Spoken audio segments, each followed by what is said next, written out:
Hello mga guys, for today's video magluluto tayo ng ating own version ng gising-gising. So tara, samahan nyo na ako magluto. So ito, sa isang pan, lagay ako mantika,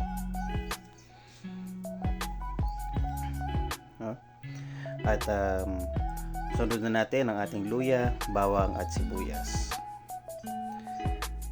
Gisa-gisa lang natin ng kaunti hanggang maluto ang ating mga aromatics.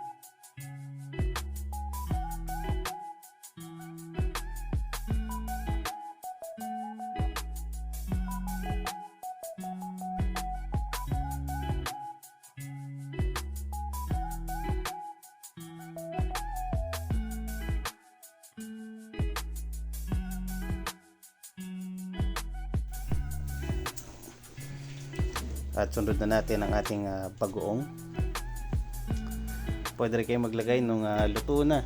Pero ako kasi wala akong mahanap na luto ng bagoong, kaya eto, pwede na rin naman yan. Igisan nyo lang ng kaunti hanggang sa maluto ang ating alamang or bagoong.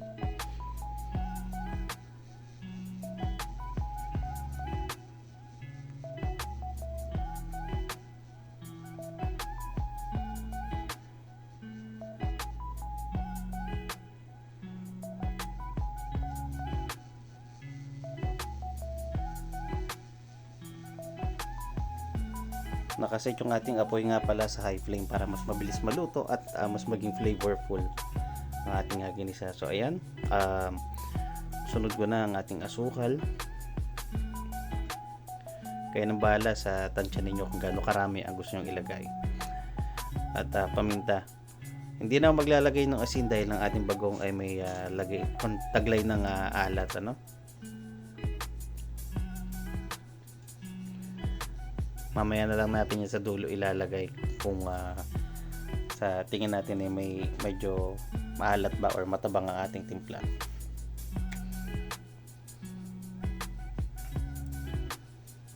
At ayan, sunod na natin ang ating giniling. Mga around 300 grams ang aking nilagay para dito sa recipe na to mga guys.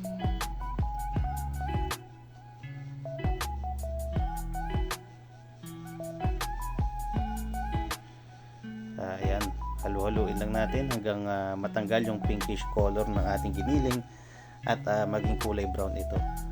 Halu-haluin lang natin para maiwasan din yung paninikit sa ilalim at maluto ng equal ang ating giniling.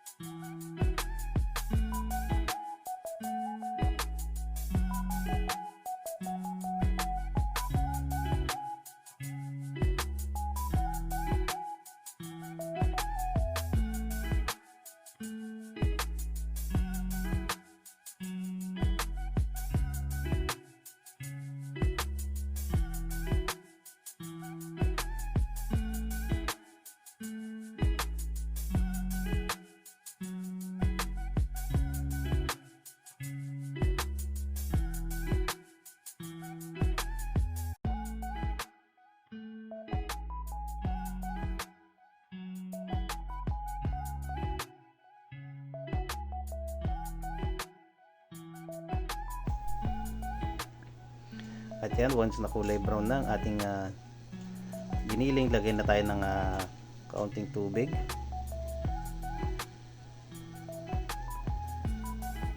Para ma-ensure na haluluin natin yung mga ibang mga naiwang mga nanikit sa gilid.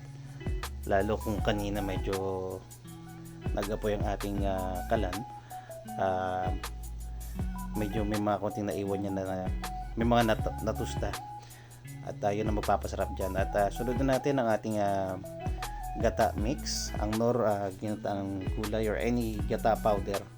Pwede rin kayong gumamit nung sariwang gata, no? Kung gusto niyo.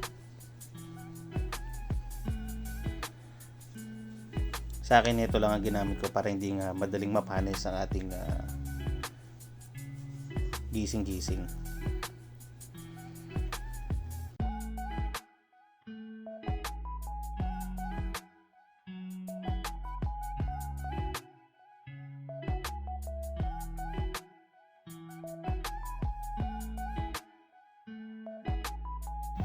At sunod ko nang ilalagay dito mga guys ang ating kangkong na hiniwa ng yung tangkay niya, hiniwa natin ng pino, at yung ganun din sa konting dahon niya. Sinama ko na rin yung dahon para walang sayang.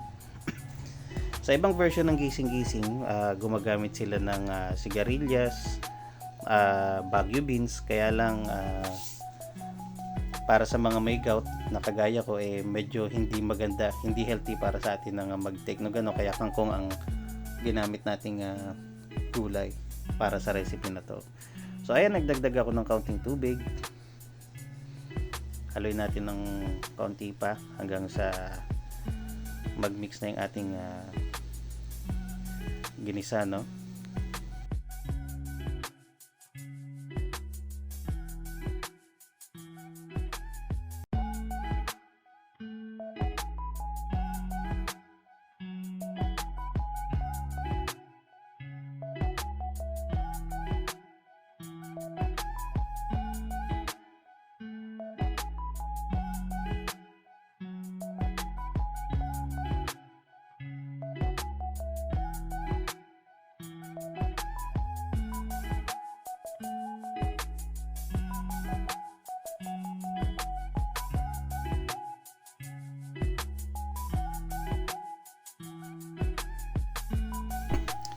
So at this point, magdadagdag na tayo ng patis.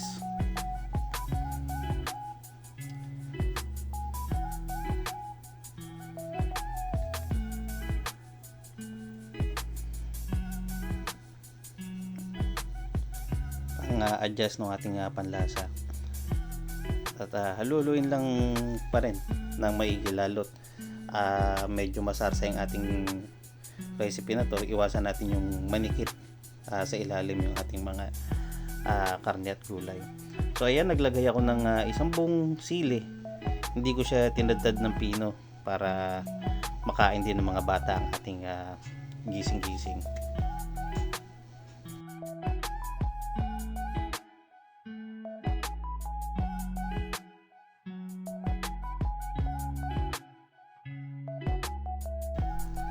At eto, dagdag na lang din ako ng kaunti pang paminta, pag-adjust sa ating panlasa.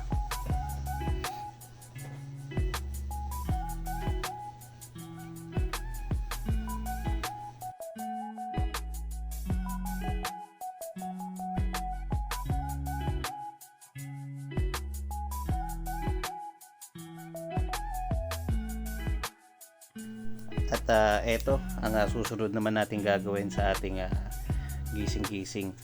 So naglagay ako ng mantika sa isang kawali at ipiprito ko lang yung ating tuyo na dilis. Lutuin lang natin siya hanggang sa matusta mga guys, no?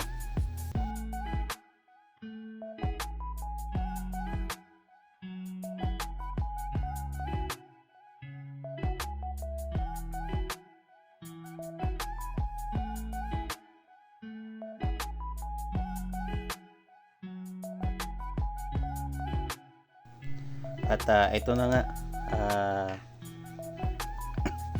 medyo natusta na ang ating tuyo na dilis. Salin lang natin sa isang lagayan.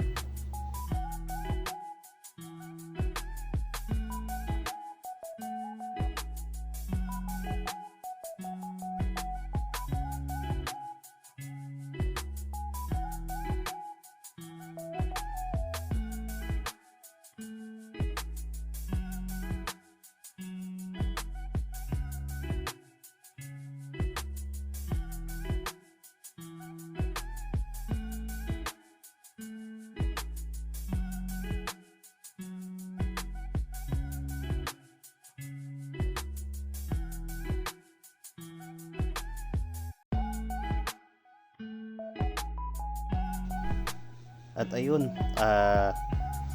ibalik natin yung ating gising-gising at ilagay natin yung kalahati ng ating tuyong dilis sa ating niluluto kanina na gising-gising. So ayan, halo-halo lang ng konti para medyo kumapit lang yung flavor ng ating dili sa ating gising-gising. Kaunting kulo lang to at okay na.